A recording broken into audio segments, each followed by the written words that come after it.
اسلام زندہ باد، اسلام زندہ باد، اسلام زندہ باد، اسلام زندہ باد۔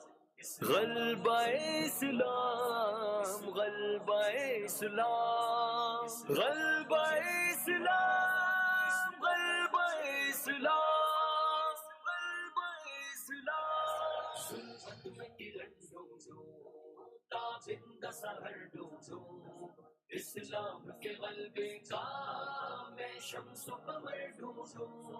ظلمت میں کرن ڈوبو، تابندہ سحر ڈوبو، اسلام کے غلبے کا میں شمس و قمر ڈوبو۔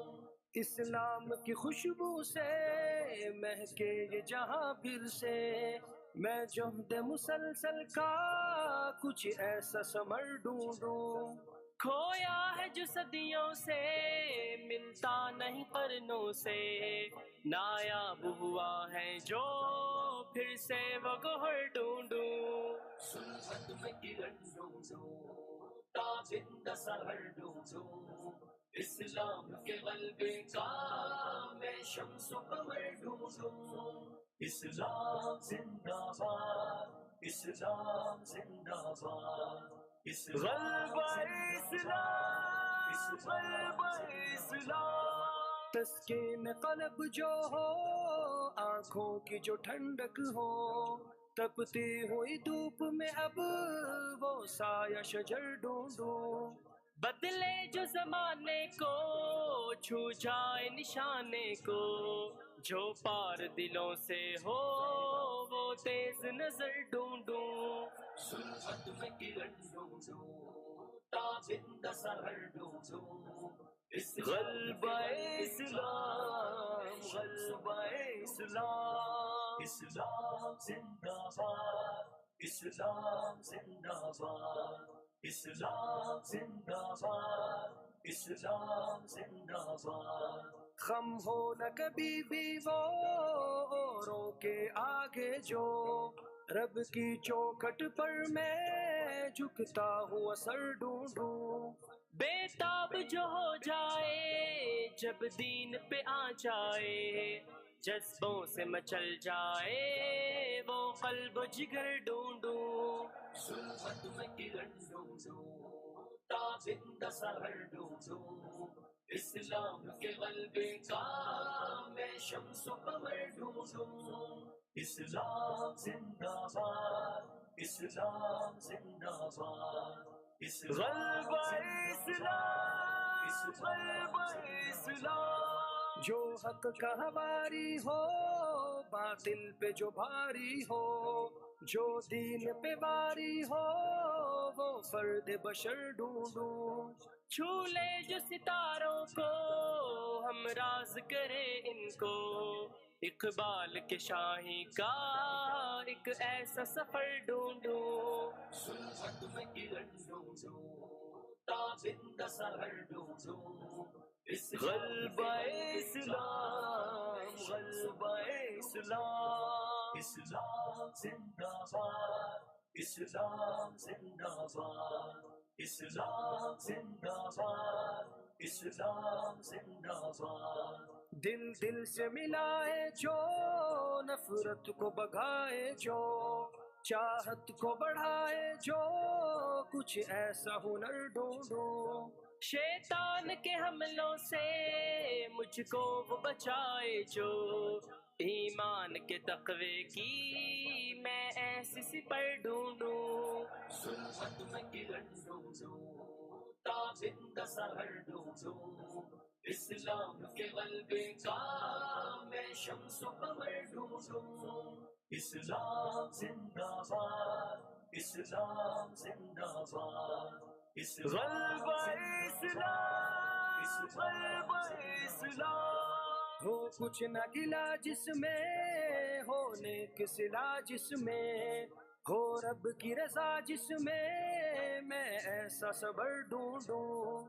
منصور خدا ہو جو، مقبول خدا ہو جو، میں اپنی عبادت کا کچھ ایسا اجر ڈھونڈوں۔ ظلمت میں کرن ڈوبو، ताबिंद सहर ढूंढूं गलबा इस्लाम इस्लाम जिंदाबाद इस्लाम जिंदाबाद इस्लाम जिंदाबाद इस्लाम जिंदाबाद नमनाक निगाहों से राज़ी कर लूं रब को मैं अपनी दुआओं में कुछ ऐसा असर ढूंढूं जख्मों से चूर हो जो फिर भी मशकूर हो वो रब की खातिर टूटी एक ऐसी कमर ढूंढूं सुल्फत में किरण ढूंढूं ताबिंद सहर ढूंढूं इस्लाम के गलबे का मैं शम्स कमर ढूंढूं इस्लाम जिंदाबाद इस्लाम जिंदाबाद गलबा इस्लाम दिलो जान के बदले जो मुश्ताक हूँ जन्नत का कब से अहिजाजी मैं वो सौदागर ढूंढूं दिल जान के बदले जो मुश्ताक हो जन्नत का कब से एहजाजी मैं वो सौदागर ढूंढूं सुल्फत में किरण ढूंढूं ताबिंद सहर ढूंढूं गलबा इस्लाम इस्लाम जिंदाबाद इस्लाम जिंदाबाद गलबा इस्लाम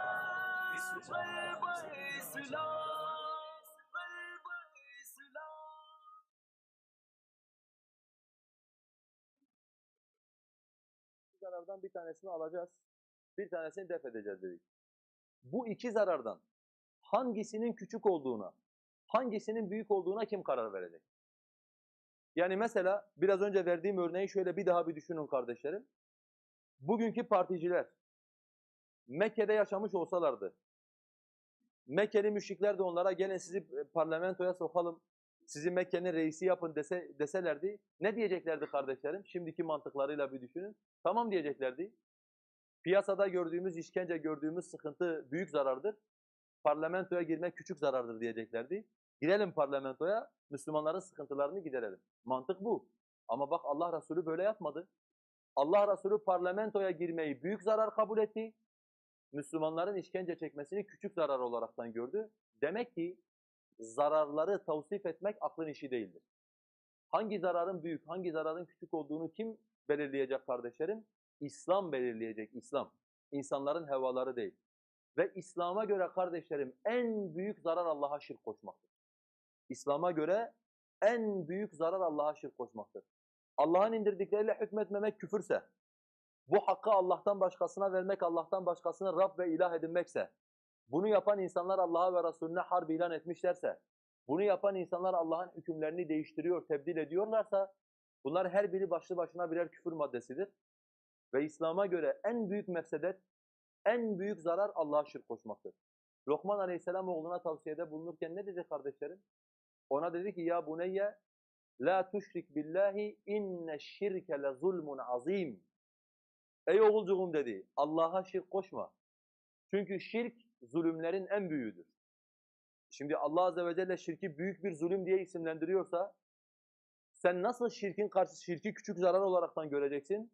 Şirkin karşısında var olan biraz daha ticaretimiz iyi olsun, biraz daha çocuklarımız güzel okullarda okusun, biraz daha sözümüzü dünyaya duyuralım gibi bir menfaati, şirkin veya bunu kaybetmeyi şirkin yanında sen bir zarar olaraktan isimlendireceksin. Mekkeli müşrikler Müslümanları yurtlarından çıkardılar. Onlara işkenceler yaptılar ve onları öldürdüler. Allah Azze ve Celle bakın Müslümanlara ne diyor? وَاقْتُلُوهُمْ حَيْثُ سَقِفْتُمُوهُمْ Onları yakaladığınız yerde onları öldürün. وَاَخْرِجُوهُمْ مِنْ حَيْثُ أَخْرَجُوكُمْ Sizi çıkardıkları gibi yurtlarınızdan, siz de onları yurtlarınızdan çıkarın. وَالْفِتْنَةُ أَشَدُّ مِنَ الْقَتْلِ Şirk, Allah'a şirk koşmak, adam öldürmekten daha büyük ve daha şiddetlidir diyor Allah Azze ve Celle. Bunu selef nasıl tefsir etmiş biliyor musunuz kardeşlerim? Şöyle tefsir etmişler. İki şekilde açıklamışlar. Bir, demişler ki siz müşriklerle haram aylarda ve Mescid-i Haram'ın yanında savaştığınızda, ki Bakara suresinde kıssa onunla alakalıdır. Müşrikler size diyorlar ki siz haram aylarda bizimle savaştınız, Kabe'nin yanında bizimle savaştınız. Siz de onlara deyin ki bu bir suçsa eğer sizin Allah'a şirk koşmanız daha büyük bir suçtur. Yani Allah'a şirk bütün suçların ve bütün zararların üzerinde bir zarardır. Mücahit ise bu ayet-i kerimeyi şöyle tefsir ediyor kardeşlerim. Sizin öldürülmeniz sizin Allah'a şirk koşmanızdan daha basittir. Yani öldürülmek ve Allah'a şirk koşmak. Memleketten kovulmak ve Allah'a şirk koşmak. Bu ikisi arasında seçim yapmak durumunda kalırsanız öldürülmeyi seçin. Yurtlarınızdan çıkarılmayı seçin. Çünkü müşriklerin sizi şirke döndürme çabaları sizi öldürmelerinden Allah'ın katında çok çok daha büyüktür. Siz de Müslümanlar olarak küçük olanı seçin. Küçük olandan kastettiği ne kardeşlerim? Öldürülmek ve memleketten sürülmek. Büyük olan ne Allah Azze ve Celle'nin yanında? Büyük olan ise Allah Azze ve Celle'ye şirk koşmak. Bakın kardeşlerim İmam Ahmed'in rivayet ettiği bir hadiste Muaz diyor ki senedi ihtilaflı olmakla beraber bunu istinas babından zikrediyorum. Benim Habibim yani Muhammed sallallahu aleyhi ve sellem bana 10 şeyi tavsiye etti. 10 tavsiyede bulundu. Bunlardan bir tanesi de diyor la tuşrik billahi ve in qutti'te ev hurrik. Paramparça edilsen de ateşlerde yakılsan da sakın Allah'a şirk koşmayın Muaz. Muaz Peygamber sallallahu aleyhi ve sellem'den bana Habibim diyor bunu tavsiye etti. Ateşlerde yakılsan da paramparça edilsen de sakın ama sakın Allah'a şirk koşma dedi aleyhissalatü vesselam. Demek ki İslam'ın nazarında kardeşlerim şirk en büyük mefsedettir. Şirkin karşısında var olan diğer mefsedetlerin hepsi ise şirkten daha düşük mefsedetlerdir. Bunu daha iyi anlamanız için İslam'ın cihadı farz kılmasındaki meşruiyeti ve hikmetleri düşünürseniz bu kaideyi daha iyi anlarsınız. Mesela Allah Azze ve Celle Müslümanlara cihadı emretmiş kardeşlerim. Cihadın bir çeşidi de bir nev'i de Allah yolunda müşriklerle göğüs göğüse savaşmak yani kıtaldir. Şimdi kardeşlerim biz müşriklerle savaştığımızda bizi öldürmeleri tehlikesi söz konusu değil midir? Bizi öldürmeleri tehlikesi söz konusudur. Bizim kadınlarımızı cariye olarak alıp kullanmaları söz konusu mudur? Bizim kadınlarımızı cariye olarak alıp kullanmaları söz konusudur.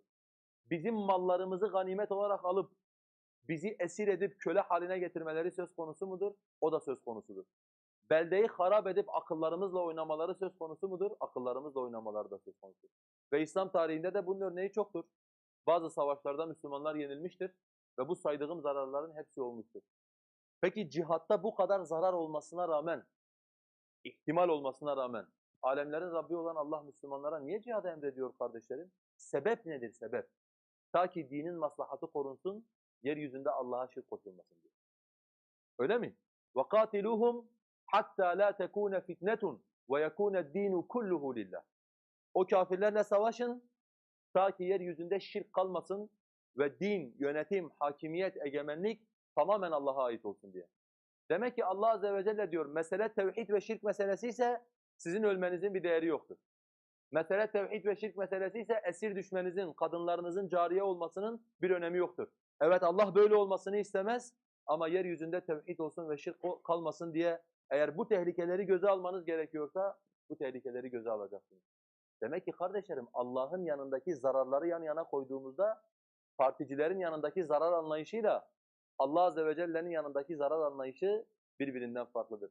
Bırakın siz oy kullanmadığınızda, parlamentoya gelmediğinizde, işleriniz kötü gitsin, çocuklarınız kötü okullarda okusun, size söz hakkı tanınmasın. Bırakın böyle basit şeyleri. Velev ki öldürülecek olsanız, kadınlarınız esir alınıp cariye edilecek olsa, bütün mallarınızı kaybedecek olsanız, Allah Azze ve Celle diyor ki siz tevhidi koruyup şirki hayatınızdan def edeceksiniz diye. Başka bir şey yapmayacaksınız. Allah Azze ve Celle kardeşlerim, alimlere bir sorumluluk yüklemiştir. Bu da nedir? Hakkı beyan etmeleridir. Ve Peygamber Aleyhisselatü vesselam diyor ki, en faziletli şehit, şehitlerin efendisi, zalim bir sultanın karşısında hakkı söyleyip, bundan dolayı öldürülendir. Başka bir rivayette ise en büyük cihat diyor Aleyhisselatü vesselam, en faziletli cihat, zalim sultanın karşısında hakkı söyleyip adamın öldürülmesidir. Senin hakkı söylemen Allah'ın hakkıdır. Alimin hakkı söylemesi Allah'ın hakkıdır. Tevhidin hakkıdır. Şirkin yeryüzünde iptal edilmesidir. Canı bile gidecek olsa İslam bunu çok önemsemiyor. Yani İslam diyor ki yeryüzünde Allah'ın kelimesi yüce olsun. Sizin canlarınızın bir değeri yoktur. Zaten Allah cennet karşılığında Müslümanlardan canlarını satın aldığında aslında zımnen Müslümanlarla böyle bir anlaşma yaptı. Sizin şahsi maslahatlarınızla benim dinimin maslahatları çakıştığında benim dinimin maslahatına yapışacaksınız. Kendi şahsi maslahatlarınızdan feragat edeceksiniz. Çünkü siz cennet karşılığında mallarınızı ve canlarınızı alemlerin Rabbi olan Allah'a sattınız. Onun için kardeşlerim, bugün insanların biz bir fıkıh kaidesi var, küçük olan zararı alıyoruz, büyük olan zararı hayatımızdan def ediyoruz sözleri, bu sözün İslam'da zikrettiklerinden de anlamışsınızdır. Hiçbir karşılığı yoktur. Tamamen batıl bir sözdür. Nasıl ki zaruretler mübahları helal kılar deyip zinayı kendine helal gören bir sapık sapıktır. Veya ben 5 vakit namazdan zorlanıyorum. Zaten gece 2'de mesaiden geliyorum. Yatıyorum saat 8'de 9'da bir daha kalkıyorum. Bir de sabah namazına kalkıp uykumu mu böleyim? Bu benim için meşakkattir. Meşakkat da kolaylığı getirir. Ben sabah namazını hayatımdan çıkarıyorum diyen. Nasıl ki sapıktır. Hakeza bu fıkıh kaidesine yapışıp ben işte oy kullanacağım diyen insan da keşke sapık olsaydı, sapıklık ona yetseydi çok problem değildi. Umulur ki Allah Azze ve Celle onu affederdi. Ama böyle bir insan hayatına şirk bulaştırdığından dolayı Allah da tövbe edilmediği müddetçe şirki affetmediğinden dolayı böyle bir insan şirk ehlidir kardeşlerim. waxaan culimada qaar ka mida ka maqlay iyagoo leh dastuurka wixii aan diinta islaamka ka hor imanaynin waa la qaadan karaa hadalkaas sheekh seed u aragtaa se qofkii taageera dastuurka isaga oo jaahila xukunkiisu muxuu noqonayaa se islaamku muxuu ka qabaa in la codeeyo doorasho la galo بسم الله والصلاة والسلام على رسول الله وآله وصحبه أجمعين أما بعد دستورك قضبه قضبنا وقيب دين الإسلام كخلاف سن وإن لا تاجره أما لا قاتو أما وحلقهم معموله وكفر يقالين قضبنا اللي أجادي إن شرع الإسلام كأيس خلاف سنين إن لا قاتو ما بنانا ولا رقم لأنه إنه هذين المسلمين هاي شيء كستو حكم من قاضنا إنه وان كردق ما إنه وإن لم يخالف الإسلام أحد كدجنيا مستر كان لإيجاي وذا عالم والدين تيقان لم يكن اجتهادا مثل فاجر مجرم أو كبعض أو فاسق أو أنتو كنين أما خمرية عبا أو أما الدين بأنا أما قال لصوكر يسوء ومحوها النفاش إنه فريستي بعد شيء إن السويدية ما دكتور حسن الهضيبة كهالله يمركي قانون كي مصر loo codeynaya ama la dejinay wadaadda waxay dhahaan wixii diinta khilaafsan hal la tuuro waxaan khilaafsanin hal la qaato wuxuu yiri asaasan waa baatil muxuu baatil u yahay asaasan wuxuu baatil u yahay markii hore la dejin hayayba lama miinadayn hal huwa yuwaafiqu al-islaam aw yukhalifuhu lama miinadayn shariicadii markii inaan soo luqun qabanno oo noo shariicay waxaan ma diidantahay mise ma diidanin oo ayadii la bal fiiri waba dulaysi ahaanay sharcigeena wuxuu ahaa qodobka intii la qaado asagu sharcigoon la ogaanin wuxuu ka qabay in la tijninba laakiin in wuxuu nin qaanuuniya ama calmaani ama dhoodheeyay la yiraahdo sharciga ma khilaafsan cadaas la iska qaato ma banaana wax jirana ma aha waana istikhfaaf bid-diin lamana ogolo qodobkii sharciga khilaafsan waa kufri bixad daatihi kaan khilaafsan la qaadan maayo umana baahan qodobka asaga kutubtii baa qoran ijtihaadka culimada inay yaala وحين نص قرآن اللواية أما نص حديث اللواية أما إجماع المسلمين قياس بان لغو حقيقين يمحون على المنصوص اجتهاد علماء يالا صادق حقوة ضينا وحن قضب يدستور ربها هنا إلا ما أركو تاس ومثله نينك قانون وضع ومخالف لشرع الله وحكم ماموله وكافر بالله العظيم نينك أقعد يأسوق أقنا وكافر بالله العظيم نينك هوش هاسما يأسوق أقين وعذر دارينا عذر دار كان عذر دارين وحوي حقيقة وسنكور قبل لكن حوم كان عنده عذر دار منه شرعي عن شرعي الله كائنا لقاذن كريم ومسأله معلوم من الدين بالضرورة كلا بح كتاب كاقبو وانا أرنج الري كلا بح كتاب كاقبو شرعي إلهي حوم كإلهي عامض الصم قبل أريا كل راعي ستوري الصومالي يوقفك يمد هاي برق إيش يوقف ويكور قبته دين الله كائنا لو حكم تنقول وقته وحكم معلومة دي بالضرورة ضد يرو دوان صو إسلامي أما ميلان علم لهن كوكوري أما دار كفر كسو كورين باك جاهل نقون كرا لكن waxaan dadka ugu cuudana waa maxay waa xaqiiqatul waaqi baysan ka warqabin dastuur maxaa tahay codaynay maxaa tahay maxaan dooranaynaa maxaan u codaynaynaa xaqaa'iqdan dad badan ma ka warqabin markaan baarlamaan u codaynayno macnaheedu inay tahay ilaah la dooranayo dadku ma fahansano markaan xubin baarlamaan doono waa maxay hadda korna waynu sheegnay dawladdu waa saddex waaxood sharci dejiye iyo ku xukume iyo fuliyo wey hay'atul qadaa hay'atul tashriic hay'atul tanfiid ma tahay misama baarlamaanka sharciga dalka dejiya maxkamadaha iyo qudaada wixii la dejiyay dadka ku xukuma maxkamaddu waxay xukuntay dawladda fulisa booliska iyo militariga iyo wasiirada iyo madaxweynaha ku xigeenka wasaaradda tanfiid baa leedahay hay'atul tanfiid madaxweynaha laga bilaabo ilaa ninka u hooseeya waxay fuliyaan wixii baarlamaan soo dejiyay maxkamadna ay soo xukunto ma tahay misama idan markaan dooranayna nin baarlamaan macnaheedu waa maxay ilaahay sharci dejiyaan doortay oo ku raali noqday baad leedahay ilaan ninkan baarlamaan hadhow meel buu fariisan idan cod buu yeelan wax buu tashriicin wax buu dejin waa la isku waafaqi waa loo cayn waa lagu guulaysan meel baa lagu qori dastuurka laga waa qodob lagu dhaqmay waa aayad soo degtay iyo xadiis weey ma tahay misama idan baarlamaan baan dooran iyo u coday waa maxay ilaah macbuud oo sharci dejiyaan dooranayna xaqiiqadiisu waa sida laakiin caamo badan culamo badan dalabo kama warqaban xaqiiqadaas jahliga xaqiiqada lagaga sugan yahay dadka ugu curdaaraynaa mooyeen sharci dejinta alla kaligi inuu leeyahay sharci aan ka rabbi ka aan loo xukuntami karin ninna ugu curdaari mayno laakiin xaqiiqadan baa jahli lagaga sugan yahay taasaan dadka ugu curdaaraynaa qodobka waa in la fahmo su'aasha dan qayb ka tagayna dawaasida oo ay sheegay sidii kale waa ka soconaya waxba ilaa washaasa faqaraadkeed waxay la tahay sharciga ilaahay meel kastuu laga helaba ha lagu dhaqmo ninka aan sharci alla hoos joogin haas ilaaliyo kufriga iyo gaalnimada yaa fiqul aqaliyaad iyo beenbeen loogu daadanin muslimiintu aqaliyad u horreeyay soo martay xagee ka bilaabatay koox muslimiina oo laga gacan sarreeyo oo waddan gaala ku hoos nool oo madaxa lagaga taagan yahay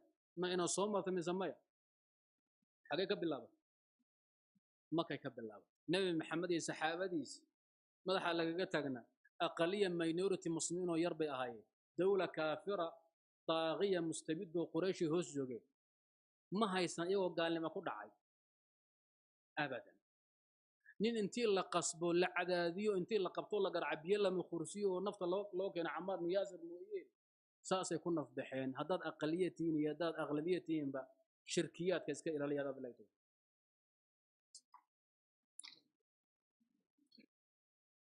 Anayasanın 7. maddesinde diyor ki yasama yetkisi halk adına Türkiye Büyük Millet Meclisi'ne aittir ve bu yetki devredilemez. Anayasanın 7. maddesi. Yasama yani kanun yapma, helal haram belirleme. Bu doğrudur, bu yanlıştır, bu yapılabilir, bu yapılamaz. Hakkı millet adına, vatandaşlar adına Türkiye Büyük Millet Meclisi'ne aittir ve bu yetki devredilemez. Öyleyse meclis kanun yapıyor. Helal, haram, serbest, yasak belirliyor. Kimin adına peki bunu yapıyor? Bunu onlara oy vermek suretiyle onları seçen, onları kendi yerine oraya göndermiş olan, temsil etmiş oldukları insanlar adına bunu yapıyor. Mesela Kurban Bayramı'nda kurban kesiyorsunuz. Birçoğunuz kendi kurbanınızı kendiniz kesmiyorsunuz. Ne yapıyorsunuz? Bu işten anlayan birine vekalet veriyorsunuz. O sizin yerinize kurbanınızı kesiyor. Kurban vekiliniz olmuş oluyor o adam. Peki burada şöyle bir şey diyebilir miyiz mesela kardeşlerim? Kurbanı sen kesmedin, kurbanı o adam kesti. Ondan dolayı yapılan kurban seni bağlamaz, kesenin kurbanıdır dediğimizde yanlış bir ifade kullanmış oluruz. Çünkü İslam'da vekalet hukuku diye bir şey vardır. Sen kendi yapacağın bir iş hususunda yapacağın bu işin vekaletini karşındaki insana verirsen o insanın yapmış olduğu senin yapmış olduğunla aynıdır. Sanki sen yapmışsındır. Arada hiçbir fark yoktur. Onun için kardeşlerim bu insanlara yani meclise yollanan bu insanlara milletin vekili deniyor. Ve onlar yapmış oldukları her şeyi millet adına yapıyorlar. Vekaleten, millete vekaleten yapıyorlar. Doğal olarak ha sen oy kullanan şahıs olan Ahmet Efendi veya Mehmet Efendi meclise girmişsin. O kanunları bizzat kendin yapmışsın. Allah'ın yasaklarını helal, Allah'ın helallerini haram yapmışsın. Ha sen oraya gitmemişsin. Bir başkasına bu vekaleti vermişsin. Demişsin ki al sen benim adıma git, bu yapman gereken şeyleri yap ve bu yaptıkların hepsinden de ben sorumluyum diye. İkisinin arasında hiçbir fark yoktur. Şimdi oy verdikten sonra affınıza sığınıyorum. Adam oy veriyor, oy verdikten sonra diyor ya bu üçkağıtçı, bu üçkağıtçılar, bu namussuzlar, halk değil de söylüyorum. Yani. Hakaret ediyor. Aslında kendine hakaret ediyor. Yani eğer o adam üçkağıtçılık yapıyorsa sen üçkağıtçılık yapıyorsun demektir. Çünkü senin oyunla, senin adına orada üçkağıtçılık yapıyor. Oy veren, oy vermiş olduğu kişinin bütün suçlarına ortaktır. Niye? Çünkü oy vermek, milletvekilini kendi adına vekil tayin edip meclise göndermek. Normal hiçbir şeyden haberi olmayan bir vatandaş oy veriyor. Ve oy vermiş olduğu insanlar da, örnek veriyorum, Yahudileri ve Hristiyanları kendilerine dost ediniyorlar. Mesela diyelim ki ülkenin başbakanı çıkıp diyor ki, kendi ifadesiyle söylüyorum, Obama benim en iyi dostumdur. Obama benim en iyi dostumdur diyor mesela sözlü olaraktan.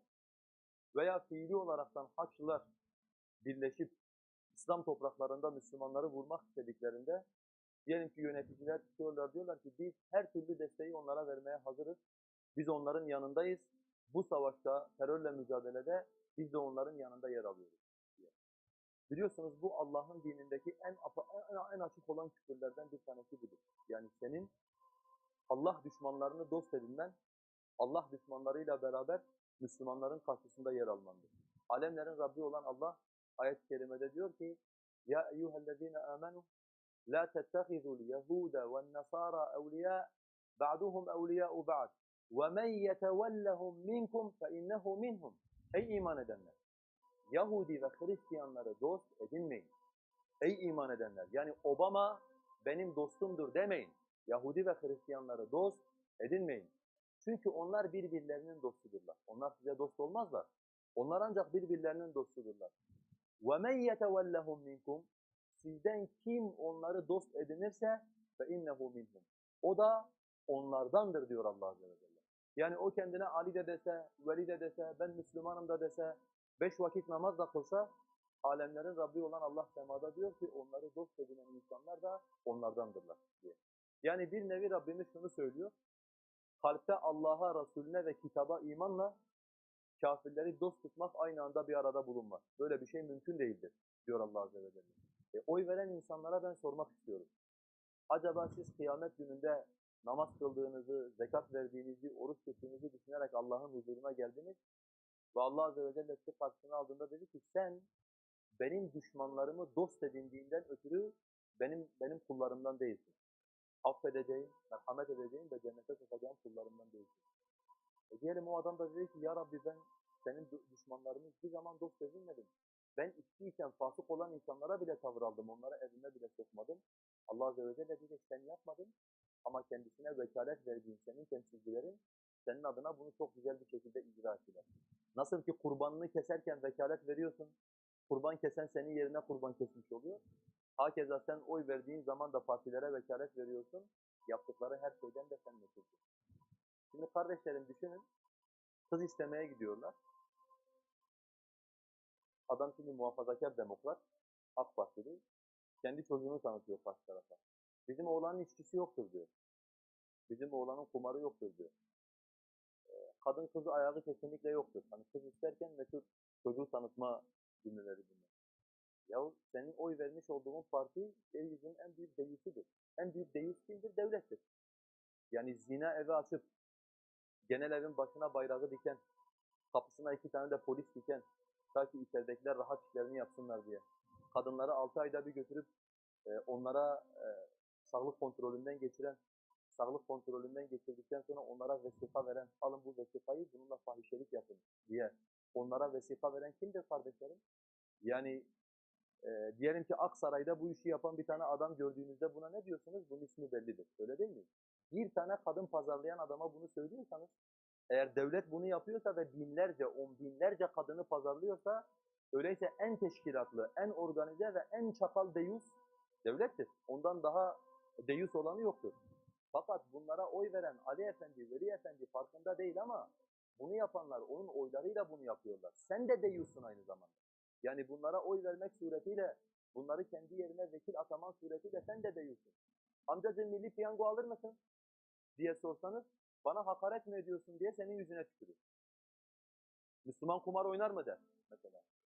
Yeryüzünün en büyük kumarbazı devlet değil midir? Milli piyango devletin elinde değil midir? Toto devletin elinde değil midir? Bahis devletin elinde değil midir? Allah'ın haram kıldığı ne kadar kumar varsa devletin sistemin elindedir. Ve senin kendine vekil olarak meclise göndermiş olduğun parti şu anda bunları o yapıyor. Yani onun kontrolünde, onun teşkilatında, onun yapmış olduğu sistemle şu anda bunlar icra ediliyor. Sen yıl başında bir tane piyango almamakla, kahvede batak oynamamakla kumarbazlıktan kurtulamazsın ki. Senin zaten oy vermiş olduğun insanlar en büyük kumarbazlığı yapıyor.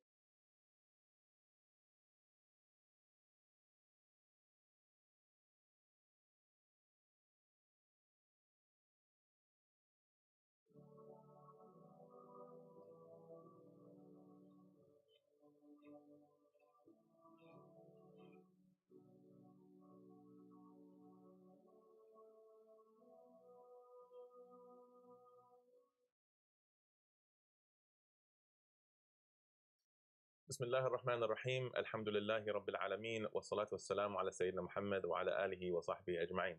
Assalamu alaikum wa rahmatullahi wa barakatuh. Today we're going to be discussing the topic of to vote or not to vote. Now this topic is a bit of a difficult one to navigate through due to the fact that there are many well-known personalities that have given fatwa on this topic.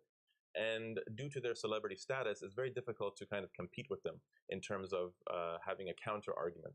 But one thing to recognize is that when you look at the groups of scholars that are giving fatwa, number one, you'll see that there's a great deal of similarity between their presentation of why things are permissible, for those who say that it's permissible. And the second thing is that you'll notice that they all generally come from the same circles, the same viewpoint, the same even geographical locations. And so what's important for us is when we're discussing these topics is to recognize that that approaching this topic from a celebrity standpoint of celebrity scholar, well, who's your scholar? I have a celebrity scholar. This is something that's unacceptable. We know that Umar ibn al-Khattab radhiallahu anh, was better than all of these scholars, all of our scholars, all the scholars of the world. Combine them into into one man, and Umar al-Khattab is wiser and more knowledgeable than all of them combined. And despite this fact, we found that when Umar ibn al-Khattab found that the mahar, the dowry of marriage was too high, a woman stood up and accounted him and told him that, "Oh Umar, who are you to put a cap on something that Allah subhanahu wa ta'ala has not put a limit on?" So after some discussion, Umar ibn al-Khattab said, the woman is correct and Umar made a mistake. So the thing is that we have to recognize that these scholars are not infallible. Just because they're famous does not mean that they're right. The determining factor of what is correct and what is incorrect is the texts of the Quran and Sunnah. Rasulullah sallallahu alayhi wa sallam said, "Taraktu fikum ma in tamassaktum bihima lan tadallu ba'di abada, kitab Allah wa sunnati." I have left with you two things that if you hold on to them firmly, you will never go astray after me, the book of Allah and my sunnah. So that's what we must refer to when we're looking at these texts.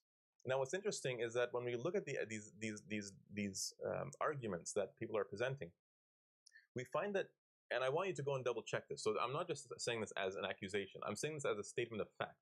You find very little, if not no, evidences from the Quran and Sunnah. I'm not saying that they're not referring to Islam. What I'm saying is that this is something interesting to notice, and I'm going to discuss why this is the case. But there are very few, if not a complete absence of texts from the Quran and Sunnah explaining why, for those who say that it's halal, explaining why that it's halal to vote. So I find this a little bit curious. Now, before I begin with the details of the conversation, I want to tell you a small story. Abu Hanifa, rahmatullah alayh, is the scholar that we know and love. During his time, he was actually accused by the mainstream scholars. They accused him of using his mind to determine the hukm of Allah Azza wa Jal, instead of using the text. And it's because he used qiyas in a way that kind of more or less wasn't used very much during those days. So they perceived this as him using his mind, which it wasn't. He would find the illah in a particular hukm or in a particular evidence and use that to extrapolate other ahkam. But this was something that was not used commonly during the time, and so people perceived this as him using his mind to override the text of the Quran and Sunnah. Now, in a narration, Imam Ja'far, when he sat with him and he asked them, "Are you the one who they say that people speak about that you use your mind to determine the hukm of Allah?" Imam Abu Hanifa's response was by asking him a question. He asked him, "Which is more important, according to you, according to the Shara, fasting or praying Salah?" And Imam Ja'far said, obviously, praying Salah. And Imam Abu Hanifa responded by saying that had I used logic, had I used my mind to determine which one is a higher priority, I would have said fasting. Because a menstruating woman has to make up her fasts, and she doesn't have to make up her prayer. But despite that, we know that that prayer is more important, based on textual evidences.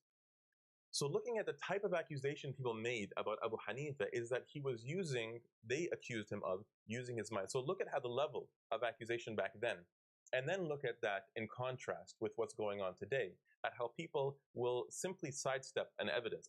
Like some people give a fatwa saying that mortgages are halal, for example. They'll completely sidestep the ayah that says, "Daru ma baqiya min al-riba." Abandon all of what's left of riba. And somebody says, well, no, because of this and that, minority fiqh, which we'll get into, necessity and so on. So they sidestep the hukm of Allah Azza wa Jal without even using qiyas. It's not even what Abu Hanifa was doing.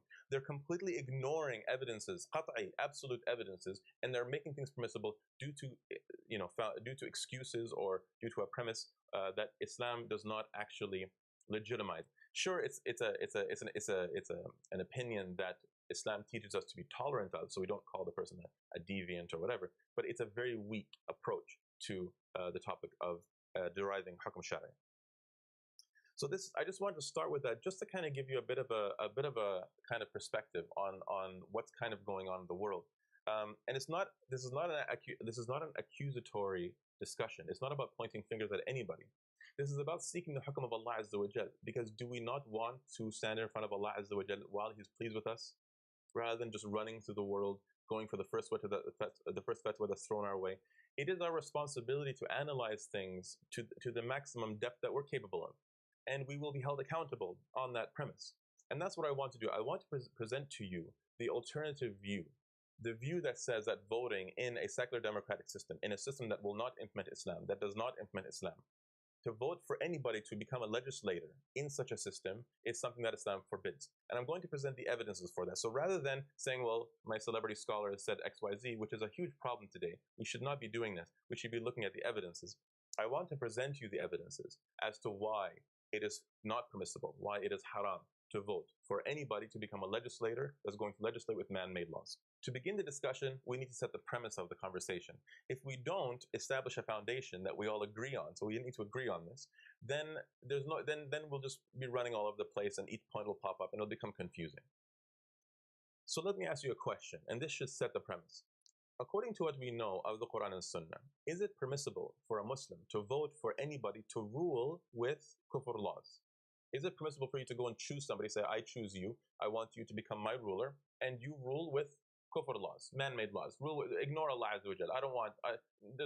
You're not going to rule with Islam, that's fine. Just, make sure that even though I'm choosing you to rule with kufr, just make sure, you give me some benefit out of this. Make sure you give me some money or help me out a little bit here and there.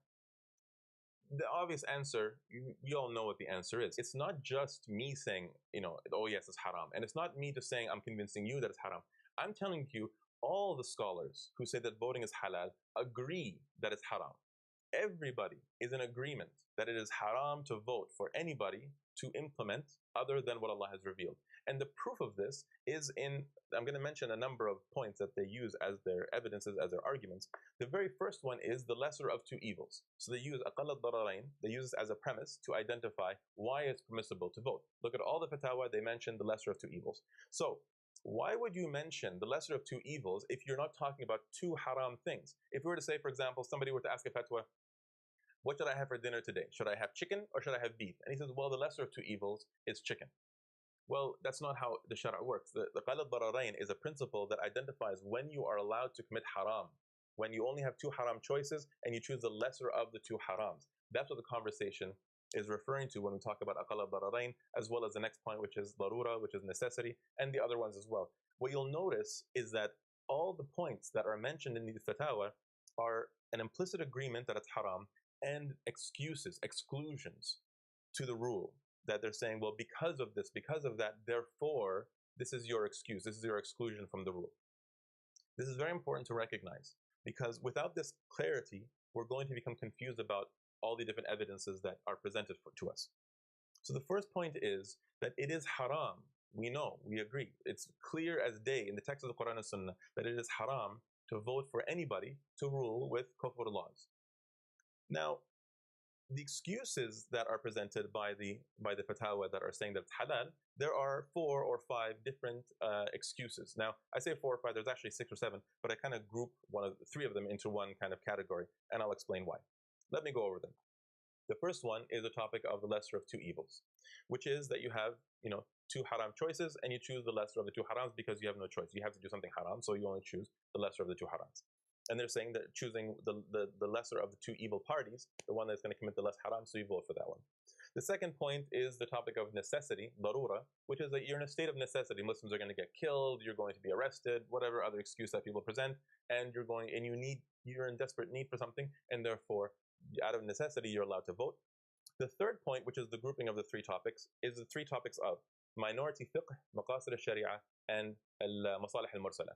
So, minority fiqh says that because you're a minority living in a particular land, Islam gives you exclusions to the rule. So because you're a minority, you can do certain things that you otherwise would not be allowed to. Maqasid al-sharia, which is the objectives of the sharia, when you look at the set of the ahkam of Allah Azza wa Jal, what they aim to achieve in practical application. And therefore, since Islam aims to achieve the protection of life and the protection of wealth and the protection of honor and so on, so therefore voting for the party that's going to at least most likely guarantee those, or at least further the interest of those particular objectives, then we can vote for the less, that. And again, it's a mix of all the different exclusions or excuses. But this one's saying, due to the maqasid al-sharia, you're allowed to choose the one that will further our objectives. And then the third one is al-masalih al-mursala, which is that when you apply a hukm shara'i, there's benefit that it gives us. Whether it's the halal food, there's good in it. Whether it's all the ahkam, that things are halal, there's good in them, and things that are haram, there's bad in them.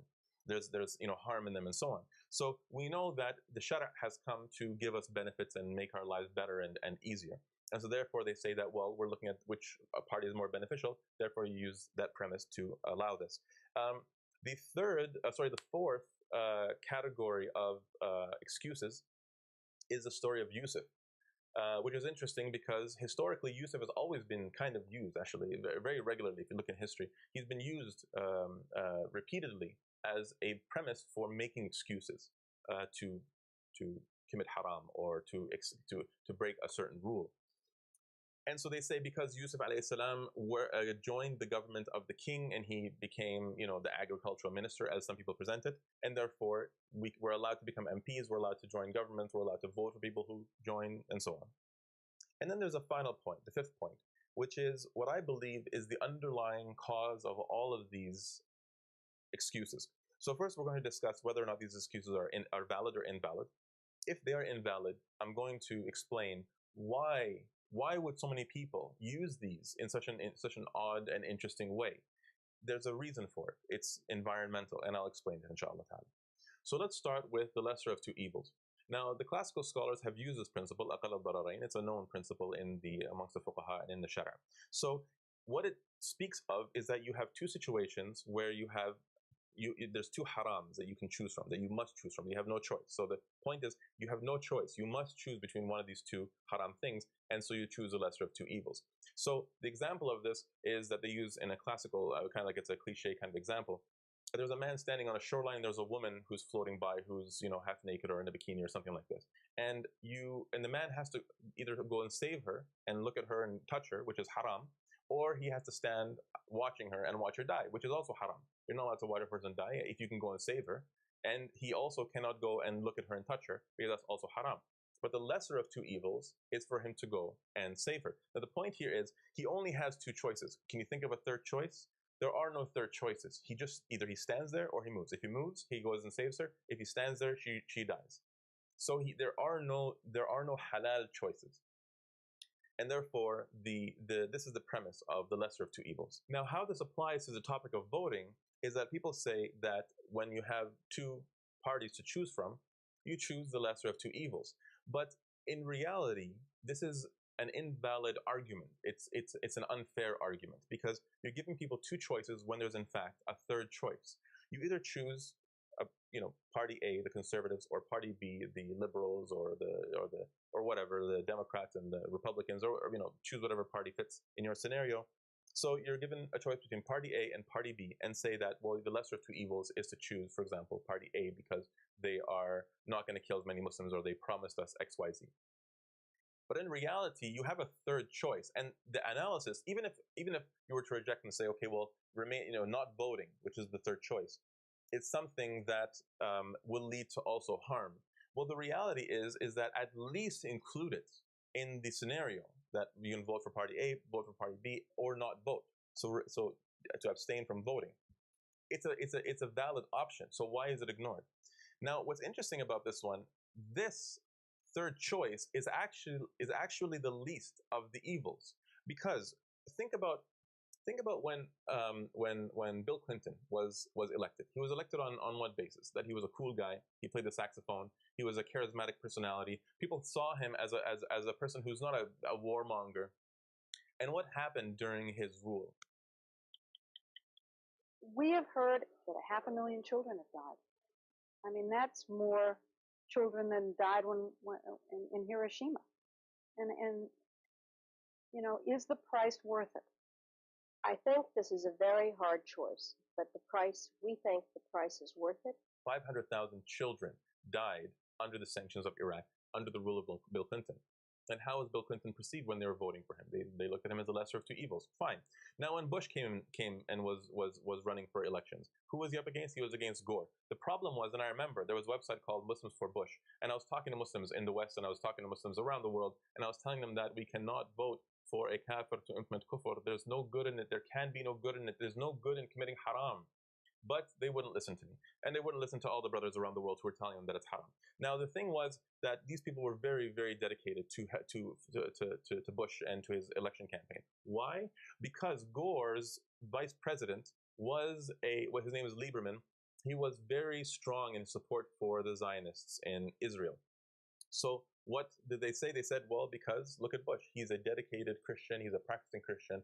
And the Quran, Allah Azza wa Jalla tells us that you will find that the Christians are closest to the believers in kindness and affection and so on. And so therefore we should vote for the person who is the lesser of two evils in the situation. What happened? Bush got elected, and he turned out to be one of the most vicious criminals that has ever taken power in the American government. Fine. Almost a decade passes, and in comes Obama. So now Obama comes in, and he's looked at as the savior of peace and the man who's gonna bring peace to the world. Look what happens to him. He is the worst of all recent presidents. He has more blood on his hand. Right as we're speaking, he's constantly drone bombing Muslims all across the world. He is one of the worst criminals. He has achieved more during his presidency than any other president could have ever dreamed to achieve. In terms of now he's passed. So they passed during his presidency. They passed a law that allows the government to arrest people just on suspicion and keep them indefinitely. So they can put you in jail for the rest of your life without a trial, without any charges. Go look up what happened with the Occupy movement. If you haven't heard much about it, go read up, or if you have heard nothing about it, really go read up on the Occupy Wall Street movement. The American people rose up, just like in the uprisings in the Muslim world, like in the uprising in the Ukraine. The people of the United States of America rose up. They had their own uprising, and it was called the Occupy movement. What happened to them? They were crushed. They were crushed exactly like Bashar tried to crush the uprising in Syria. A large number of people in the US rose up to protest the economic injustice of the government and their loyalty towards the mega corporations. What did they do? Go look at the videos of the police brutality. They're teenage girls who had their heads beaten with baton sticks. They were just standing there, just either chanting or whatever. The government came up with these trumped up charges that the protest was unauthorized, they didn't get permission for it, and therefore and again, I don't know if you saw, there was that one police officer who was spraying pepper spray in the face of students who were just sitting on university grounds protesting. Police would, again, they would just beat women They would just grab people and arrest them with no charges. And to the point where now, even holding in the United States, again, there's just so many videos going on about this. Even just holding up a camera to a police officer in public when he's beating somebody or being unjust, the police officer will run up to the person, grab him, arrest him, take his phone and erase it. This is very, very common now. Look at what Obama has achieved during his presidency. This idea that voting for one of the perceived lesser of two evils, the problem with this is we have to remember, no good can come from committing haram, ever. On an individual level, if you're in desperate need, if the Shara gives you the excuse, which we'll get to, which is when we get to necessity, if the Shara gives you the excuse, then that's fine.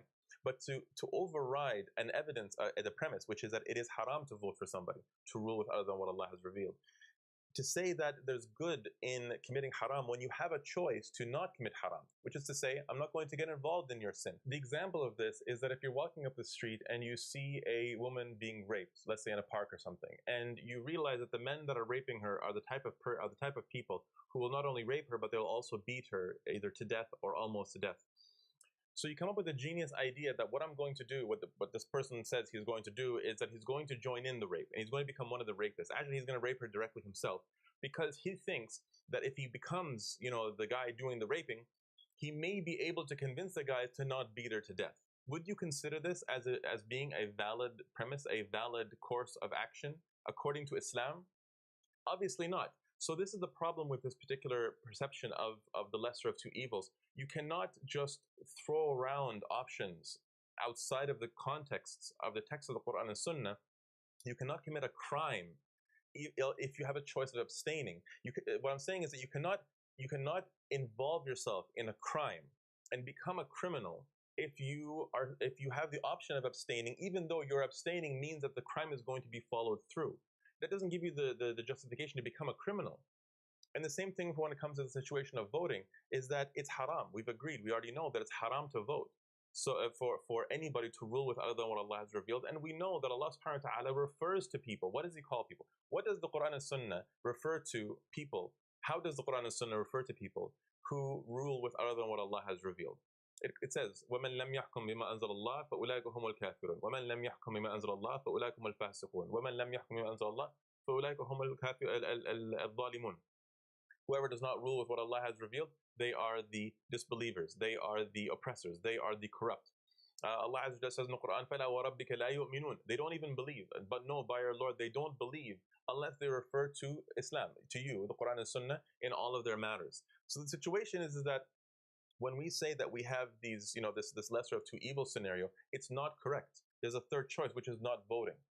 And the next point is that, as I mentioned, with regards to all these, look at what happened with Clinton, with Bush, with Obama, with the conservatives in Canada, or with the liberals, or in the UK with Blair, or whoever else, and whoever Muslims ended up voting for.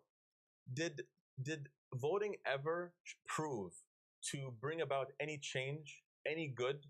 Every time Muslims have been involved in voting, it has led to a disaster, and it gets worse. With every time Muslims are promoting somebody, it gets worse. It went from Clinton to Bush, from Bush to Clinton to Bush to Obama, and look at it's getting worse. The guy is looking nicer and nicer. He's looking less like Bush Senior was like a CIA head, so he was like super evil.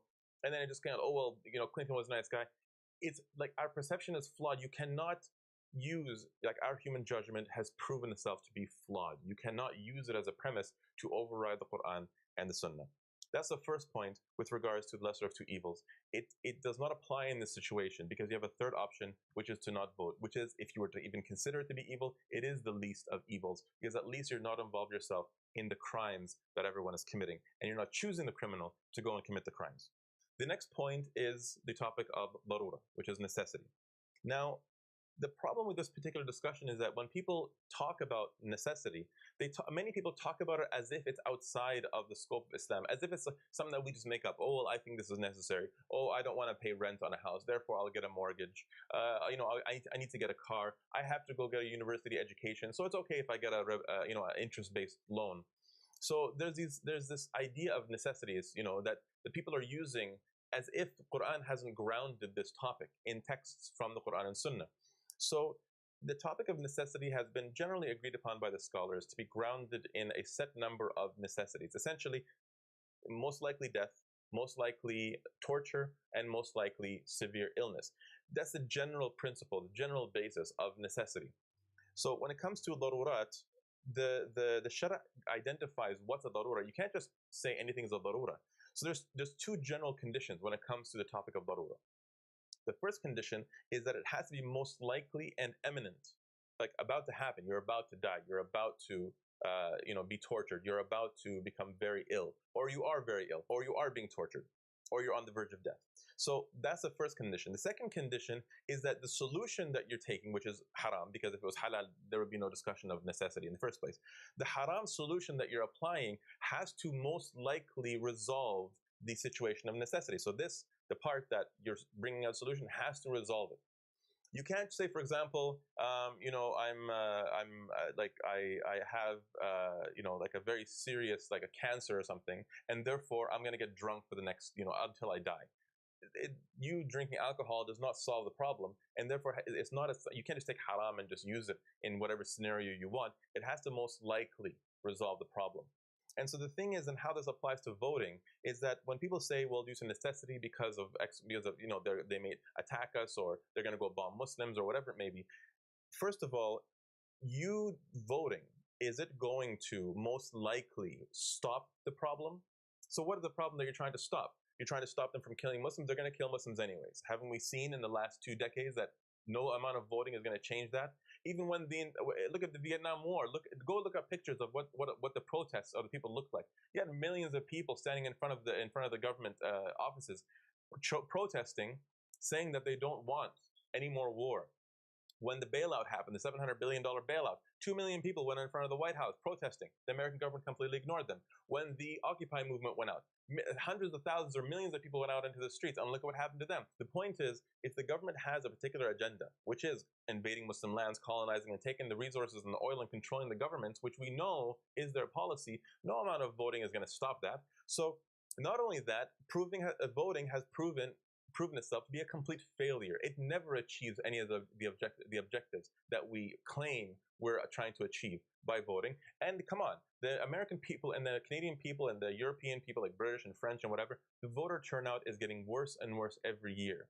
So what they're doing is they're chasing after minorities who don't understand what's really going on, because these guys are trying to get voted in because this is big money for them. This is their career. This is not a responsibility to them. This is their career. This is how they make their money. Just like a person goes out and becomes a carpenter, a guy goes out and becomes a politician. You voting for one party or another is not even likely going to stop that. It's not even likely going to give any Muslims any benefit, because politicians are not only known to lie, they're legally allowed to lie. So who are you voting for? The liar who's most convincing. Why do you think actors are usually very successful when they try to run for office? Because they're the best liars in the industry. They are professional liars. That's what their role is, to lie professionally. So what are politicians? Second-rate actors. The third excuse that is used, it's 3 topics that I've kind of bunched into one. One, because they are big topics, and 2, because they're not really used that much by scholars anymore. They were used a while ago, but they're not used so much anymore, because people are starting to recognize that it's not really a premise to give an excuse to commit haram in this particular situation.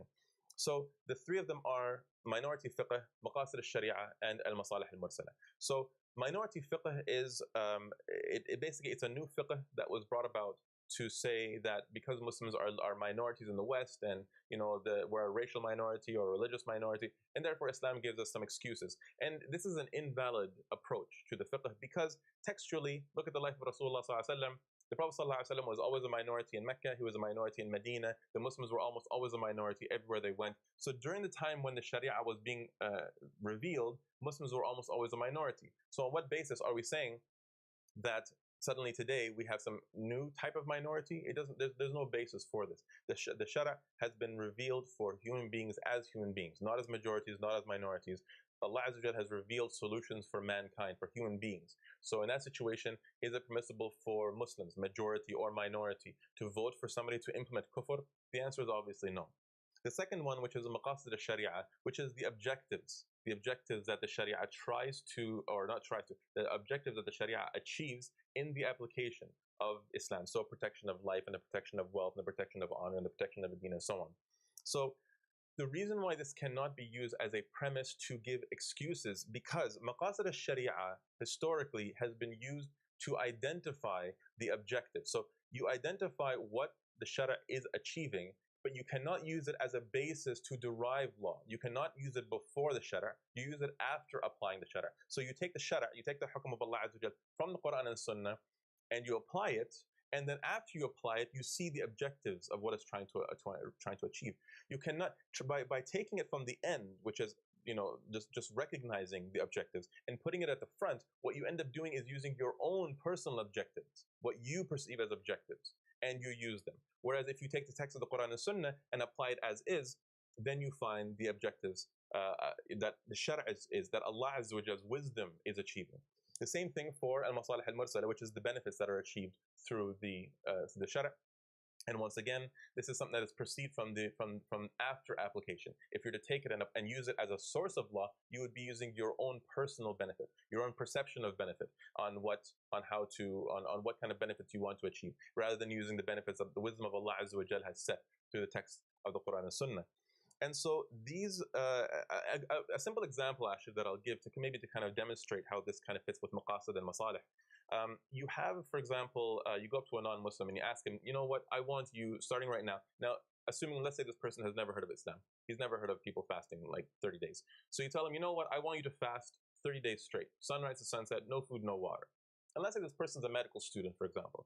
Do you think that he would perceive the benefit in this? Do you think he would see the objective of this? What Islam teaches already?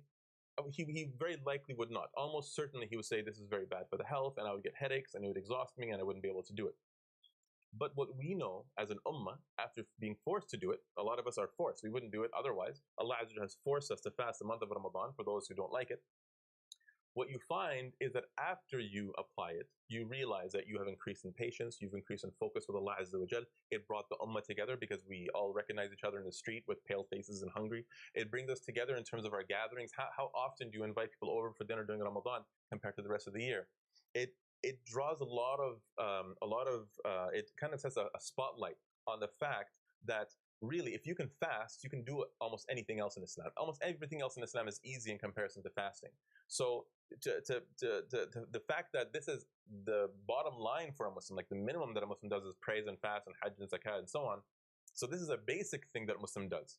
And so what it does is it gives us a strength of knowing that, well, if I can fast a whole month, I can pretty much do everything. So this, using minority fiqh, maqasid al-sharia and al-masalih al-mursala as a premise to give us an excuse to commit haram is invalid, because maqasid and al-masalih al-mursala are only taken after the application. So you apply. So in other words, we will notice the maqasid of the sharia and the masalih al-mursala after we implement the ruling that it's haram to vote, which is, like I said, the agreed upon premise. It's haram to vote, and the benefit is in obeying Allah Azza wa Jal.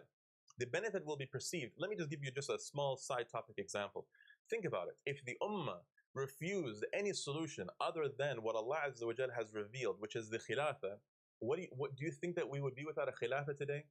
It's the fact that we continuously accept compromises, we constantly accept half solutions and these false solutions. It buys time for kufr to continuously rule over the whole world.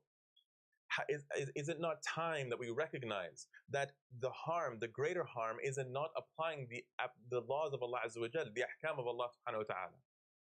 So this is why maqasid and masalih al-mursala don't work like this. You take them after you apply the hukm of Allah Azza wa Jal, and then you will notice the objective of the sharia in not doing the haram and the benefits that come from not doing the haram. The fourth excuse that is used in these fatwas that say that voting is permissible, or the exclusion to the impermissibility of voting in these circumstances, they use the example of Yusuf alayhi salam.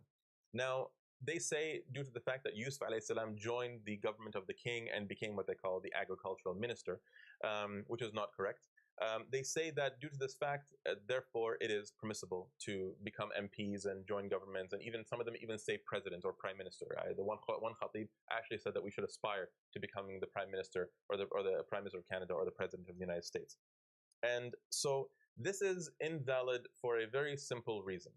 Yusuf alayhi salam says in Surah Yusuf, he says it in his own words. He says, "In al-hukmu illa lillah. In al-hukmu illa lillah." The right to legislate belongs exclusively to Allah subhanahu wa ta'ala. Now, Yusuf alayhi salam says this, the right to legislate belongs only to Allah, and then you think he's going to become a legislator? Do you think he's going to contradict himself and on the one hand say the right to legislate belongs only to Allah, and then he's going to become a legislator? Because remember, we're not talking about voting for your local street sweeper. We're talking about voting for a legislator, a person who's going to legislate with laws that are other than Islam, from man-made law. So you're voting for somebody to rule with kufr. And using the story of Yusuf as an example, Yusuf alayhi salam told the king that he said to him, "Ij'alni ala khaza'in al-ard." Put me as a person who's in charge of the storage of agriculture or produce.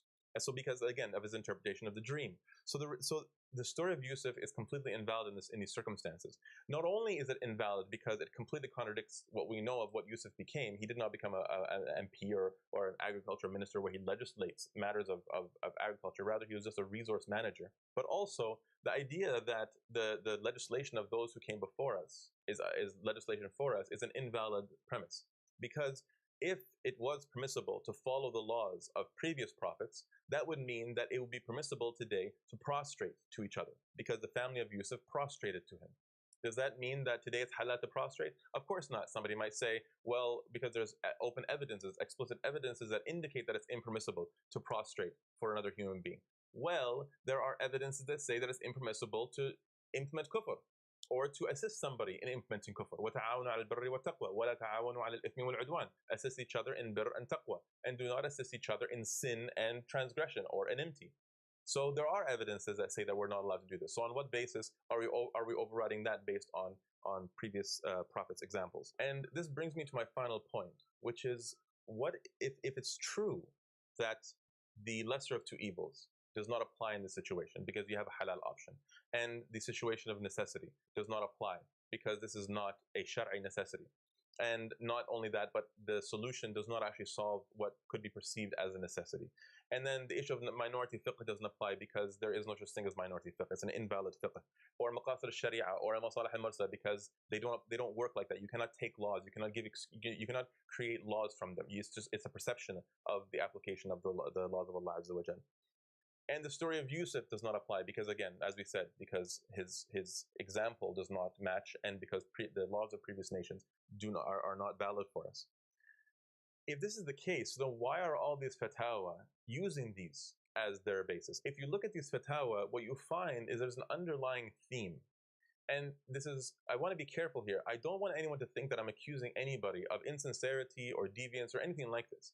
Rasulullah sallallahu alaihi wasallam said, إذا حكم الحاكم فاجتهد فأصاب فله أجران وإذا حكم الحاكم ثم اجتهد فأخطأ فله أجرا واحدا. So if a judge performs ijtihad and he comes to the correct conclusion, he gets 2 rewards, and if he comes to the wrong conclusion, he receives 1 reward. So there's 2 rewards for the accurate understanding, and there's still 1 reward for the incorrect understanding. So this is not an accusation on anybody. It's just an analysis of what is the strongest evidences, because we're seeking the pleasure of Allah subhanahu wa ta'ala. Now, what you'll find is an underlying theme is an environmental influence, which is, let me ask you a question. When you look at the legislative process in Canada and in the US and in Britain and so on, how do they derive their law? And if you look at individuals in the West and how they judge what they want to eat and how to live their lives and what's good and what's bad and what's right and what's wrong, how do they judge these things? Everyone there judges on the same premise, which is the benefit-harm analysis, the cost-benefit analysis. So when they go grocery shopping and they want to pick what to eat, they look at what tastes best. They don't care about halal and haram. That doesn't even mean anything to them. When they formulate laws, even for traffic laws, how to you put your seatbelt on or not, whether or not a certain economic law is allowed or not allowed, you find that their approach to laws is based on the aqidah of secularism, which is the separation of Allah from law. So there's lots of different ways of putting it. I want to put it in a way that is very black and white. It's a system. Secularism says Allah has no right to tell us what to do. No God tells us what to do. We are human beings. We are separated from God in our legislative process, separation of God from state, separation of church from state. There's different ways of describing it. separating the creator of the universe's laws from legislative procedure. And of course they call us, that's what democracy is, by the way, man legislating. So the problem is that you have the situation of people, when they legislate in non-Muslim, non-Islamic systems, they will legislate based on the only thing that they can legislate on. Like when you separate guidance from the creator of the universe, well, where are you going to get your guidance from? You get it from yourself. So the only way that we can perceive what's good and bad is what we like and what we don't like, what we perceive as benefit and what we perceive as harm. And therefore, we have to recognize that this view, and I would like to contrast this with Islam. So this is the criterion of secularism, which is benefit and harm. The criterion of Islam, is it benefit and harm? Then I mentioned the ayah, and you may dislike something, but it's good for you. So we know that, and of course, and it may be that you like something, and you love something, and it's bad for you. So Islam's approach is فَلَا وَرَبِّكَ لَا يُؤْمِنُونَ حَتَّى يُحَكِّمُوكَ فِي مَا شَجَرَ بَيْنَهُم. But no, they don't actually believe in Islam unless they refer to you in all of their affairs. So our criterion is the Quran and Sunnah. When we have a problem, we go back to the Quran and Sunnah. If the Quran and Sunnah says go and do the most harmful thing that you might see as being the most harmful thing, you go do it. Because once you do it, you'll realize that it was the least harmful thing in the long run, for example. Or maybe even if it was harmful, like when Rasulullah watched Sumayya bint al-Khayyat be tortured to death. That's the most harmful situation. The first person to die in Islam was a woman, an old woman. And so does that mean that Rasulullah should have done a cost-benefit analysis, benefits versus harms? Of course not. We only act based on, we're only here on earth to obey Allah Azza wa Jal. وَمَا خَلَقْتُ الْجِنَّ وَالْإِنسَ إِلَّا لِيَعْبُدُونَ. Allah Azza wa Jal did not create us except to worship Him, and worshiping Him means to obey His laws. That's the meaning of worship. So that's how Islam functions, and that is the meaning of our criterion, which is halal and haram. And that's the source of it, is Quran and Sunnah. We don't use cost-benefit analysis. Only in matters that Islam has already left open, that says it's halal or it's mubah, it's openly neutral, then you can use the cost-benefit. Do I want to eat an apple, or do I want to eat a chocolate bar? Okay, well, there's more benefit in eating an apple, or I'd rather eat a chocolate bar, but it's still halal either way.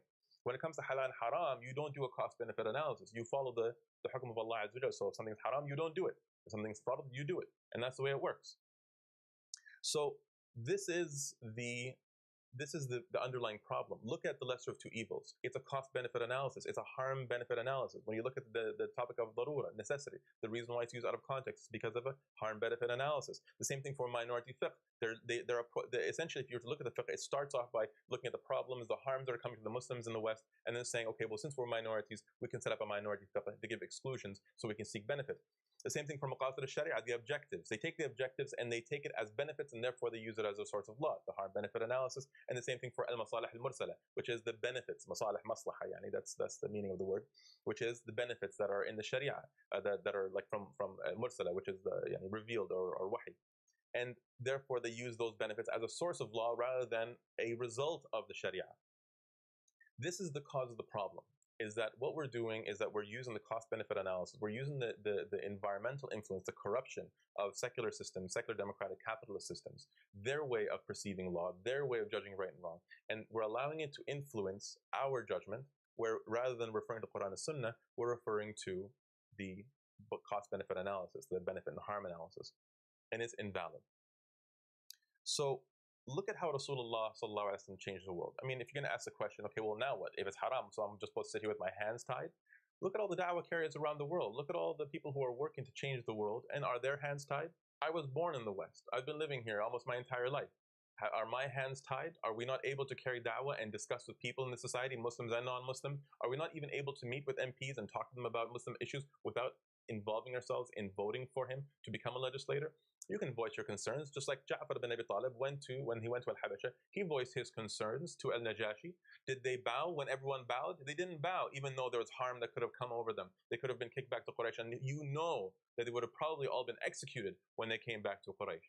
But when everyone bowed in front of Al-Najashi, what did Ja'far ibn Abi Talib say? We don't bow to anyone other than Allah. He was insulting Al-Najashi. But there's no cost-benefit analysis. There's no harm-benefit analysis in this. There's hukm shara'i, and we stick by the hukm shara'i. So look at how. So okay, fine. So what do we do now? Look at the life of Rasulullah sallallahu alaihi wasallam. What did Rasulullah sallallahu alaihi wasallam do in his 13 years in Mecca? From the very beginning, he was an individual man, received wahi, he became a prophet. So then what did he do? He went out and started calling people. Now look at the result of his actions after 13 years. He ends up performing hijrah, going to Medina, becoming a ruler of the soon-to-be most powerful superstate the world has ever seen. No state in known history has lasted for 1,300 and almost 50 years, and the Khilafah did. So look at the result of his actions. Did he get involved in Dar al-Nadwa, the government of Quraysh? Did he accept any compromises on the application of Islam? When he was seeking a military protection from Bani Amr ibn Sa'sa' and Bani Shayban and Bani Hanifa and so on, did he accept compromises from them? Bani Shayban made the offer that they would give him protection, a place to come and for the torture to stop and for the death to stop. And they said, "Nansurak ضد العرب." We give you Nasr against the Arabs. ولكن لا حيلة لنا في إخواننا الفرس. We are not able to cause any trouble to the Persians because we have a treaty with them to not cause them any trouble. So they said, "We'll give you a sanctuary to live in." The same thing with Bani Amr ibn Sa'sa'. They said that we want to, we'll give you Nasr, but we want the rule after you. We want to become a ruler after you. Rasulullah rejected those offers because he wasn't basing his judgment on a harm-benefit analysis. He wasn't looking for safety and security. He was looking to establish his own independent political authority. That was his goal. He was trying to establish the Islamic State. Because Allah Azza wa Jal showed him through the stages in Mecca, the only way to achieve power is by carrying the da'wah of Islam to society. And the only way to protect Islam and to implement Islam is by having your own independent political authority that is able to unite the Muslims and where you have control of your resources and control of your land, where you can apply the ahkam of Allah Azza wa Jal. When the Prophet ﷺ moved to Medina, he performed hijrah. What happened right after that? Immediately he started applying the ahkam of Allah Azza wa Jal. The verses of the societal ahkam were revealed immediately. Because you cannot apply Islam in this context with the world today. We don't have anybody who represents Islam. We don't have anybody who will apply Islam for us or represent our interests. And there are no legitimate governments because the only legitimate government is the Khilafah. The only legitimate ruler is a Khalifa. And it's forbidden to even have two, as is mentioned in Sahih Muslim. So what are we supposed to do?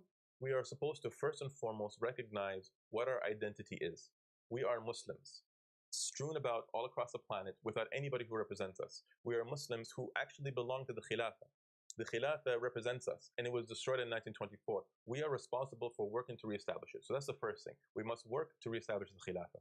Now, of course, in the immediate time, that doesn't mean that we just don't do anything. And working to reestablish the Khilafah doesn't mean that you just, only focus on just the Khilafah. There's a whole building process. So Rasulullah ﷺ built his Sahaba. He built the society to a level where they were able to understand the thoughts of Islam, and in the end Medina wanted Islam, so he was able to go and rule over them with Islam. So that's what we have to do. We have to protect our identity as Muslims, and we have to abstain from committing haram, and to vote for these governments and to get them into power. Whether they get in power or whether they don't get in power, it's not going to be neither here nor there. But whether you vote or not, you are still able to voice your concerns to the government if you have issues, the same as Ja'far radiallahu anh voices concerns to al-Najashi. But that does not mean that you involve yourself in haram. And we continue to carry da'wah to the non-Muslims to call them to Islam and teach the new Muslims what Islam is, and the weak Muslims, and make them stronger. And then those amongst us who are very strong continue the work to establish the Khilafah, because that is our highest priority and our greatest objective in our current time today. The last point that I want to touch on, which is our responsibility of questioning the scholars. I really want everyone to recognize through this discussion that just because a scholar gives a fatwa, it doesn't mean that he's infallible. And I would like you to also recognize that they're human beings, and many of these scholars, many of them, by the way, a great deal of them are just speakers. They're just motivational speakers. They're not actually scholars. They're called scholars. They're not scholars. Those who are scholars, so the ones who are motivational speakers are following the scholars, and the ulama, the mujtahideen, for example. Many of those mujtahideen, you would be surprised to find a great many of them are actually following the opinion of their scholar, their sheikh. For example, like Sheikh Ibn Baz will give a fatwa and a great deal of scholars will follow that. Sheikh Ibn Bayyah will give a fatwa and a lot of scholars will follow that. And so that's what's happening. I've had discussions with a lot of ulama, and when I get into the crux of things, I find out that they're just following the opinion of a big name, celebrity scholar, and which is fine. But the problem is that when these big shuyukh become unquestionable, when the woman stood up to Umar al-Khattab, so are we less knowledgeable than the woman? And are they more knowledgeable than Umar al-Khattab? No, of course not. So we have the right to speak out. We have the right to question. And if any alim stands up and gives a fatwa, he's responsible for answering questions. So this is the problem, is that on the one hand, we must account the scholars. We must question them. Well, if this is, what about this? Somebody take this to the scholars and ask them. If you know a scholar that says that it's halal, take this to him. and ask him to listen to it and see what his evidences are. Not only that, the ulama themselves need to come down a little bit off of their pedestals. They have the responsibility of sitting on the floor with all of us and discussing with us and discussing evidences and explaining things to us. All in all, I really hope that this gives a general framework on the topic. May Allah subhanahu wa ta'ala open our hearts to consider the possibility that we may be wrong, to open our hearts to consider something new when it comes to us, as long as there are strong evidences. May Allah Azza wa Jal ground our feet firmly in the fiqh of Islam, so that we approach Islam properly rather than just following personalities who may come to an incorrect understanding, and then everyone is misguided based on that. Jazakumullah khair. May Allah reward everyone who took the time to watch this. And if you have any questions, feel free to post any comments below, and inshallah I'll do my best to get to answering them. Assalamu alaikum wa rahmatullahi wa barakatuh.